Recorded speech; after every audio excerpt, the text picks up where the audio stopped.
বন্ধুরা নমস্কার, আমি ডাক্তার জয়ন্ত বাইন, প্লাস্টিক এবং কসমেটিক সার্জন। আমরা যে স্যারের আজকে হেয়ার ট্রান্সপ্লান্ট করব, ওনার 46 ইয়ার এজ, তো 46 বছর বয়স। আমাদের এই স্যারের, উনি বাংলাদেশ থেকে এসেছেন, রাজশাহী থেকে এসেছেন। তবে ওনার যেটা সমস্যা বলতে এই যে বাল্ডনেসটা, অনেকটাই চুল পড়ে গেছে এবং আমরা কিছু বেবি হেয়ার্স দেখতে পাচ্ছি। এখানে ছোট ছোট হেয়ার্স রয়েছে, কিছু চুল বড় হয়েছে।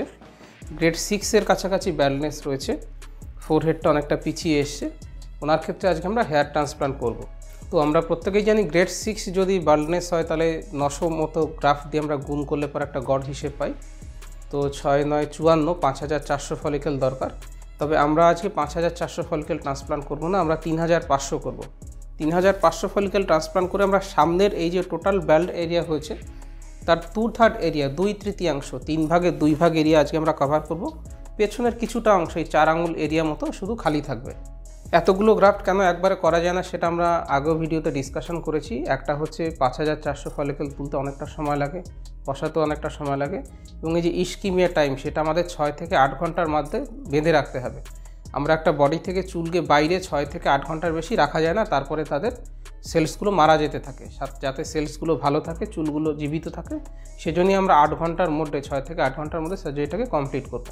তো 8 ঘন্টার মধ্যে দেখা গেছে 3500 থেকে 4000 মতো ফলিকেল করা যায়, 5000 5500 ফলিকেল করা পসিবল নয়। সেকেন্ড প্ল্যানিং হচ্ছে আমরা ওনার দাড়ি থেকে কিছু ফলিকেলস নেব। আমরা দেখতে পাচ্ছি স্যার দাড়ি রাখেন, কিন্তু আমরা এমনভাবে নেব যাতে ওনার দাড়ি রাখতে অসুবিধে না হয়। আমরা ইউজুয়ালি গলার দিকের দাড়িটা শেভিং করে রাখি, এই অংশটা থেকেই নেওয়া হবে। ইভেন আমরা ওনাকে যখন ট্রিম করব, আমরা ওইটুকু অংশ ট্রিম করব, বাকি অংশটাকে ট্রিম করা হবে না।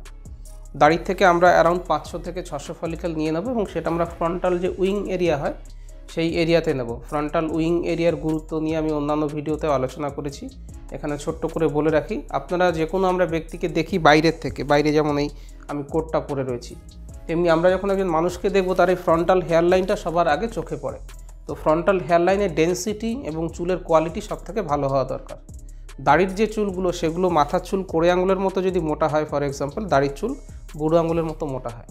তবে সমস্ত চুল আমরা এখানে দাড়ির চুল দেবো না, তাহলে ঝাঁটার কাঠির মতো খোঁচা খোঁচা লাগবে।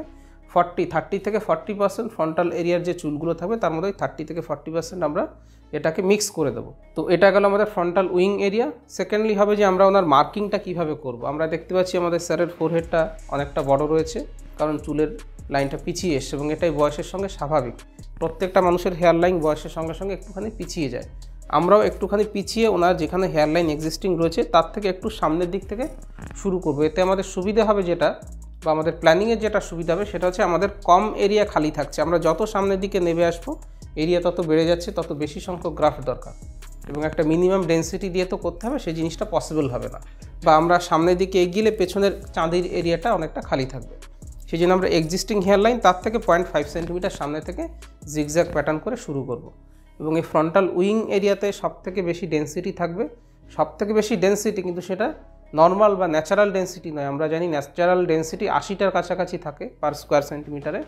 আমরা হাইয়েস্ট ডেন্সিটি দিতে পারি, আমরা বলতে এখনকার মেডিকেল টেকনোলজিতে 42 থেকে 45টা, তার বেশি দিতে গেলে পরে কি অসুবিধা হয় সেটা নিয়েও ডিসকাশন রয়েছে। চামড়া পচে যেতে পারে, গ্রাফটগুলো একে অন্যের সঙ্গে প্রতিযোগিতা করতে পারে, নিউট্রিশন ঠিকঠাক মতো পাবে না, ফলে গ্রোথ আসে না। তো দেখা গেছে 40-45-এর ম্যাক্সিমাম গ্রোথটা এবং ম্যাক্সিমাম ডেন্সিটিটা আমরা অ্যাচিভ করতে পারি। তো এই ব্যাকগ্রাউন্ডের ওপরে ভিত্তি করে আমরা এই স্যারের মার্কিংটা করব। তাহলে মার্কিংটা একটু দেখাই। প্রসঙ্গত আমরা স্যারের আজকে FUE টেকনিকে করব, এক্সট্রাকশন টেকনিকে। টি টেকনিকেও করা যায়, এবং ওনার গ্রেডের যারা পেশেন্ট গ্রেড 6 গ্রেড 7 তাদেরকে টি টেকনিকেও করা যায়। তাদের টি টেকনিক করে আমরা 2500 মতো ফলিকেল স্ট্রিপ টেকনিকে তুলে নিতে পারি, বাকিটা ই টেকনিকে করা হয়। কিন্তু যেহেতু উনি মাথার পেছনে টি টেকনিকের বা ট্রানজাকশন টেকনিকের অসুবিধাটা হচ্ছে পেছনে একটা সেলাই হয়, সেলাইটাকে কাটতে হয়, একটা দাগ হয়, সেটা অনেকে অ্যাভয়েড করতে চান। আমাদের স্যারও সেটা চাইছেন, সেজন্য আমরা পুরো ব্যাপারটাই ই টেকনিকে করব। আর দাড়িতে তো টি টেকনিকে তোলা সম্ভব নয়, সেটা ইতেই করতে হয়। তো যাই হোক, এটা হচ্ছে ফ্রন্টাল, যেখানে মেয়েরা টিপ পরে সেটাকে আমরা ন্যাজিয়ান বলি। এটা ন্যাজো ফ্রন্টাল অ্যাঙ্গেল। এখান থেকে 4 ফিঙ্গার, 4টে আঙুল ওপরে, আমি দেখতে পাচ্ছি 4 আঙুল ওপরে করলে পরে ঠিক জায়গাতেই আসছে এটা। এবার আমরা ওনাকে একটু কুঁচকোতে বল, মাথা কুঁচকে উপরের দিকে তাকান স্যার, ছাদের দিকে কুঁচকে তাকান। তাহলে এই কুঁচকোনোটা যেখানে শেষ হচ্ছে সেই জায়গাটাকে আমরা ফলো করব। আমি একটা রাফ আইডিয়া নিচ্ছি, কারণ আমাদের দুদিকের মাসলস দুরকম হতে পারে অনেক সময়তে। তো আমরা মার্কিং কমপ্লিট করেছি। এটা হচ্ছে জোন 1, কাঁচের মতো, কাঁচতির মতো বা চাঁদের মতো দেখতে, এটা বাঁকানো একটা জোন। এটা জোন 2, এটা জোন 3, একদম পেছনে জোন 4। আজকে আমাদের টার্গেট এরিয়া হচ্ছে জোন 1, 2 এবং 3। এই তিনটে জোনে আমরা টোটাল 3500 ফলিকেল করব, তার থেকে হয়তো 100-150 ফলিকেল বেশিও হতে পারে। জোন 1-এ অ্যারাউন্ড 1400 ফলিকেল থাকবে, বাকি 2100 ফলিকেল আমরা জোন 2 এবং জোন 3-তে দেবো। এবং আমরা 400 মতো ফলিকেল, 400 থেকে 500 ফলিকেল আমরা দাড়ির এরিয়া থেকে নেব, যেটা এই 1200 বা 1400 ফলিকেল আমরা সামনে দিচ্ছি তার মধ্যে এক্সট্রা দেওয়া থাকবে বা তার মধ্যে ব্লেন্ডিং করা থাকবে। তো এই পরিকল্পনা নিয়ে আমরা এগোচ্ছি, সার্জারিটা কমপ্লিট করা যাক।